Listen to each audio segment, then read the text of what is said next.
kontra, lehenengo puntua, erreklamazioa ez onartzeko, akatsak zuzentzeko eta hiri hondakin solidoak biltzeko, garraiatzeko, tratatzeko eta aprobetxatzeko edo deusestatzeko zerbitzuen goizareko kudeaketagiko tasak arautzen dituen ordenantza fiskala behin betiko onartzea proposamena. Propuesta inadmisión de Erreklamazioa onartzeko, akatsa zuzentzeko eta hiri hondakin solidoa biltzeko, garraiatzeko, tratatzeko eta aprobetxatzeko edo deusestatzeko zerbitzuen goizareko kudegatiko tasak arautzen dituen ordenantza fiskala behin betiko onartzeko proposamena.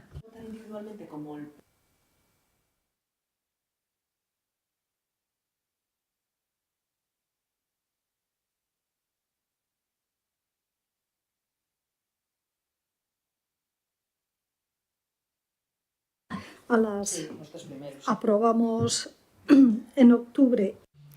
Urrian, hasierako onespena eman zitzaien ordenantzen testuei eta alegazioak eta erreklamazioak aurkeztu dira. Hori dela eta, une honetan zera dagokio.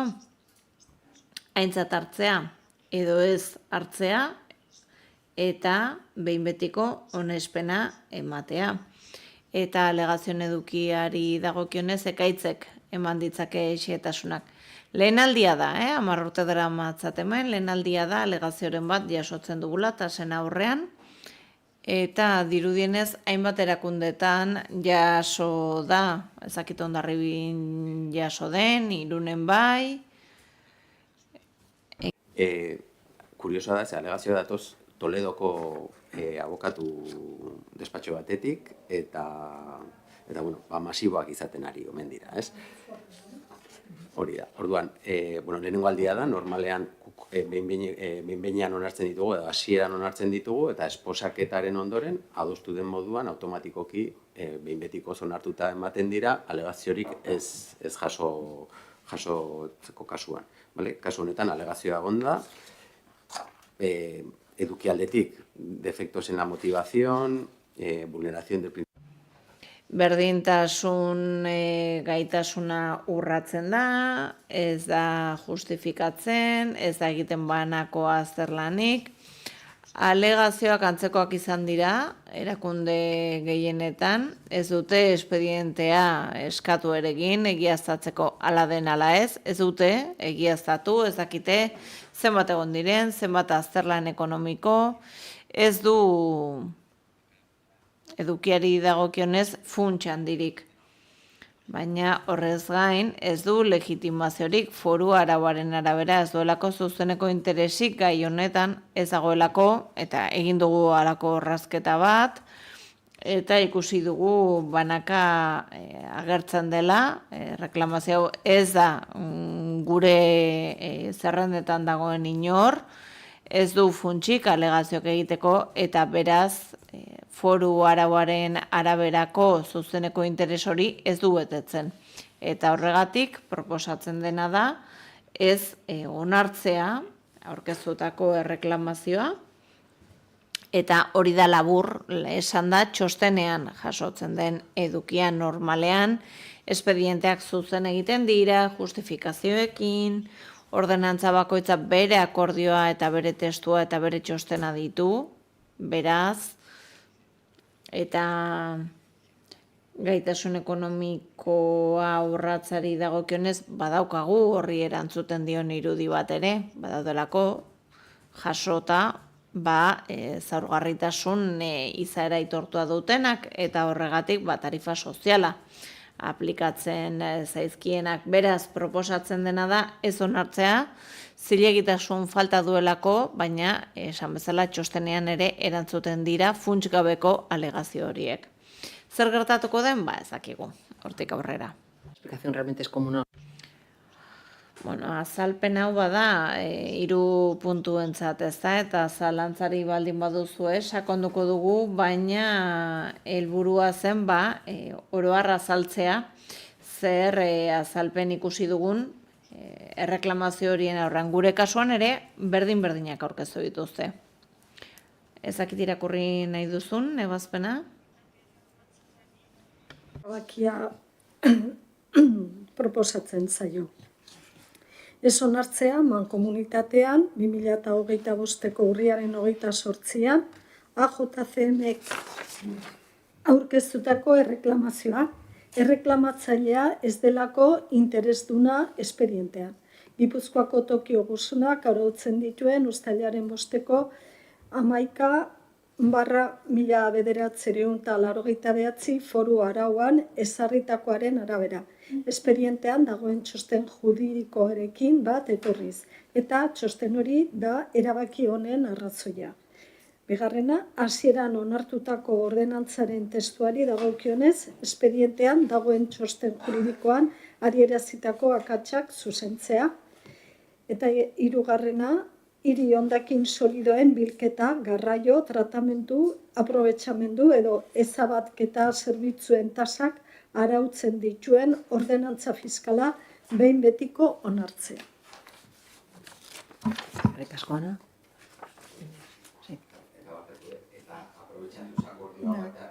Genula, akats txiki batzu zuzendu ditugu bat ipatu urakoan, bale?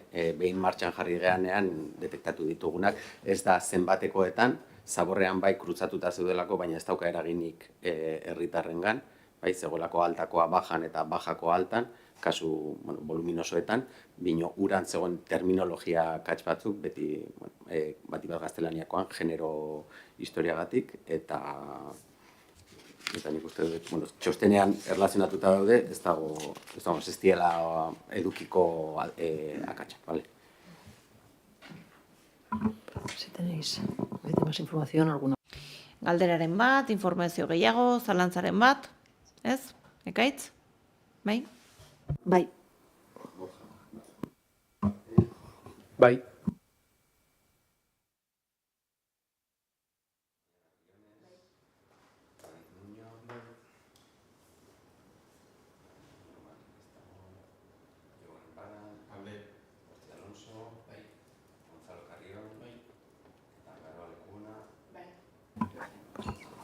Unanimidad. Aho batez, ez dut ikusten ehunekoa, baina aho batez. Vale. Bigarren puntua, erreklamazioa ez onartzeko, akatsak zuzentzeko eta besarean hiri hondakin solidoen bilketa, garraio, tratamendu eta aprobetxamendu edo ezabatze zerbitzuengatik ordaindu beharreko tarifak arautzen dituen ordenantza behin betiko onartzeko proposamena. Propuesta de inadmisión de reclamación. Erreklamazio onartzeko, akatsa zuzentzeko eta besarean hiri hondakin solidoen bilketa, garraio, tratamendu eta aprobetxamendu edo ezabatze zerbitzuengatik ordaindu beharreko tarifak arautzen dituen ordenantza behin betiko onartzeko proposamena. Zera proposatzen zaio. Ez onartzea, mankomunitatean 2025ko urriaren 28an AJCMek aurkeztutako erreklamazioa, erreklamatzailea ez delako interesduna espedientean. Gipuzkoako toki ogasunak arautzen dituen uztailaren 5ko 11/1989 foru arauan ezarritakoaren arabera. Espedientean dagoen txosten juridikoarekin bat etorriz eta txosten hori da erabaki honen arrazoia. Hasieran onartutako ordenantzaren testuari dagokionez, espedientean dagoen txosten juridikoan adierazitako akatsak zuzentzea. Behin, sarean hiri hondakin solidoen bilketa, garraio, tratamendu eta aprobetxamendu edo ezabatze zerbitzuengatik ordaindu beharreko tarifak arautzen dituen ordenantza behin betiko onartzea. Eskerrik asko. Pasaríamos a votar. Bozkatu egingo dugu. Bai.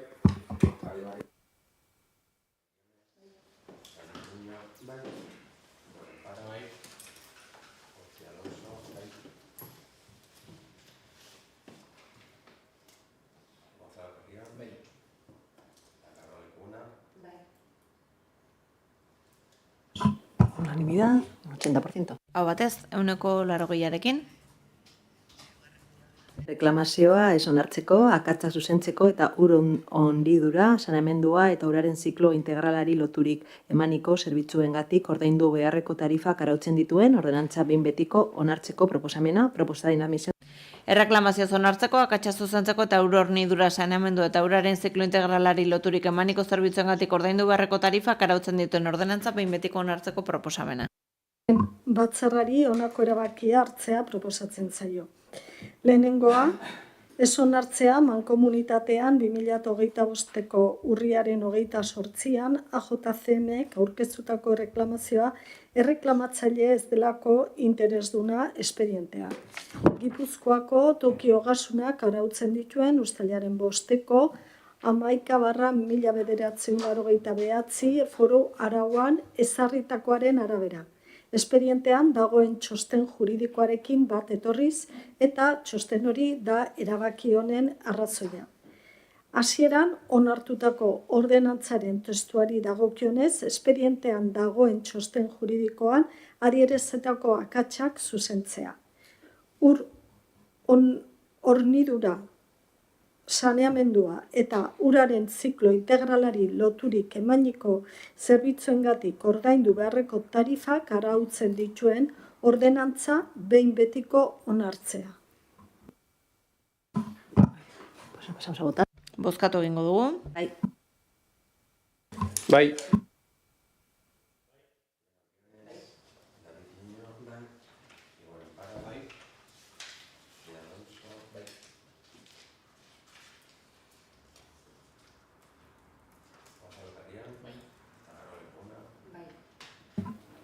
Pues unanimidad. Hau batez, Aprobado.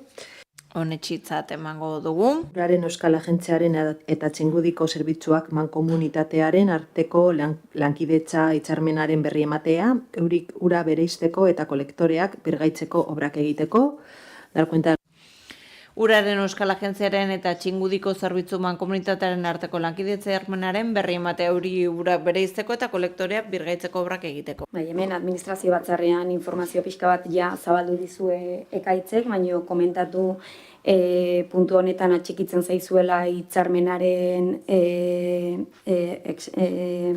dokumentua.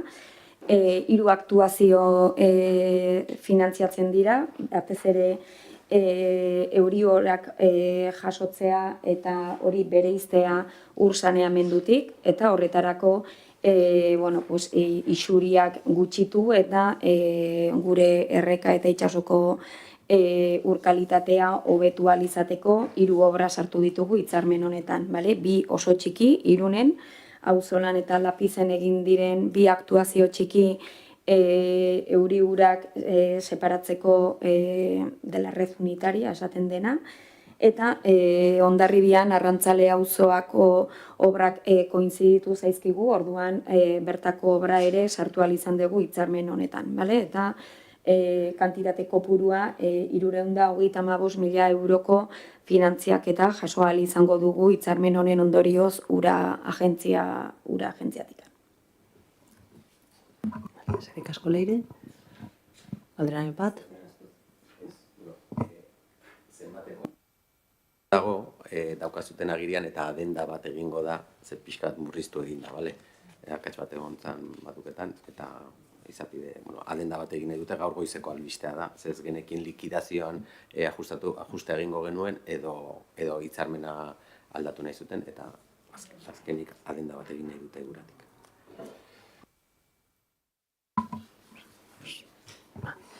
Ordenado, pues, 5. puntua, 2026 urterako finantza kontrolerako urteko planaren kontu ematea, dar cuenta del plan anual de control financiero para el año 2026. 2026 urterako finantza kontrolerako urteko planaren kontu ematea. Pentsatzen dut udaletan ere gauza bera gertatuko dela, sozietateekin, eta hau bada, ekide diren erakundei eskatzen zaien dokumentua edukiari dagokionez, formatuari dagokionez, ohikoa da, eta gure jarduera nagusiaren eta trafikoaren kontrola egiten da, proposatzen da ikuskaritza egitea GHK-tik sartzen den kanon horren gainean, partzuergora eramaten diren eta zubietara eramaten diren hondakinen arabera, eta volumena eta prezioa GHK onetsitako kanonaren arabera ezartzen da, eta ikuskaritzari dagokionez, proposatzen da, derrigorrezko kontuen ikuskaritza egitea urtero bezala, eta beste prozesuak ikuskaritzari dagokionez proposatzen da kontratazio publikoaren kontrola egitea, sektore publikoko kontratuen legea bete behar dugu, erakunde publikoa garen heinean, eta kontratu motak ikuskaritzea ere aurre ikusten da. Izapidetze motaren arabera, obra, hornidura, zerbitzu kontratuak direnaren arabera, edo regulazio harmonizatoren araberakoak direnaren arabera. Eta auditorietza etxeak hautatzen du zeintzuk erabiliko diren auditoritza hori egiteko, eta klausula sozialak ere ikuskatzen dira, eta horretarako berariazko ikuskaritza bat eskatzen da. Egiaztatzeko klausulak eta abar, bete beharreko baldintzen araberakoak direla, kontratazio finkoa eta aldi baterakoa proposatzen dira, ikuskaritza horiek egin ahal izateko, aplikatzeko diren printzipioen arabera, eta azkenik proposatzen da lau espediente fiskalizatzea, non onetsi egiten den lau eskatzaileren tarifa soziala.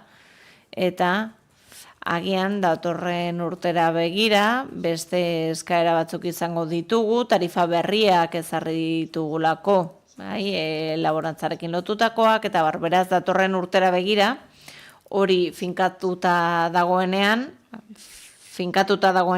bai tarifa hori, bai ekide ugariko familien tarifa, ikuskaritzak egin beharko dira ere.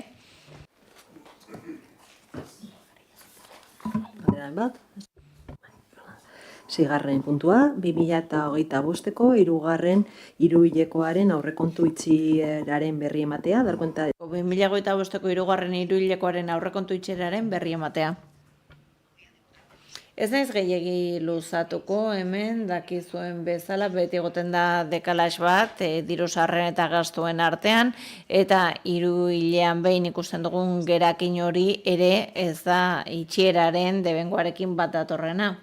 Dena den, esan beharra dago, ekainaren 30ko itxiera hartan 2.100.000ko gerakina genuela diru zaintzan, une honetan 2.363.000koa da, itxitako ekitaldietan dagoeneko doitu dira diru sarrerak eta gastuak, eta egikaritzari dagokionez, 2025ko aurrekontuaren egikaritzan dekalaje bat gertatu da, diru sarrerak jasota odelako urtarrila eta abuztua bitartean, eta gastuak urtarrila eta uztaila bitartean. Beraz, hor badago alako desfase bat edo batez etortze bat, hilabete hori dela eta horrek eragiten du gerakinean dagoen eragin positibo hori. Hori da besterik ez. Además, vale. La información, la tabla del remanente. Informazio guztia, diruzaintzako gerakinaren informazio hori guztia tauletan duzue, txikitako dokumentazioa. Eskaerak eta galderak, Informazioak, eskaerak eta galderak. Ez dago ez da? Informaziorik ez? Eskerrik asko. Tendremos, igual decir que tendremos. Bai, jakinarazten dizuet, urtarrilean aurrekontua onesteko saio bat egin beharko dugula, bai? Sí, eso sí, teníamos informaciones. Ya sabía yo que algo había. Hurrengo administrazio batzarra eta asamblea 2026ko aurrekontua aprobatu eta beste zenbait puntu esan dizuedan bezala sartzeko, bale? Urtarrilaren 26an, astelena, bai. Ez daki finkatuta daukaz, bai? 12an. Ohikoa den bezala pasako dizuegu deialdiak eta, baino planifikatzeko zuen aldetik, 12an.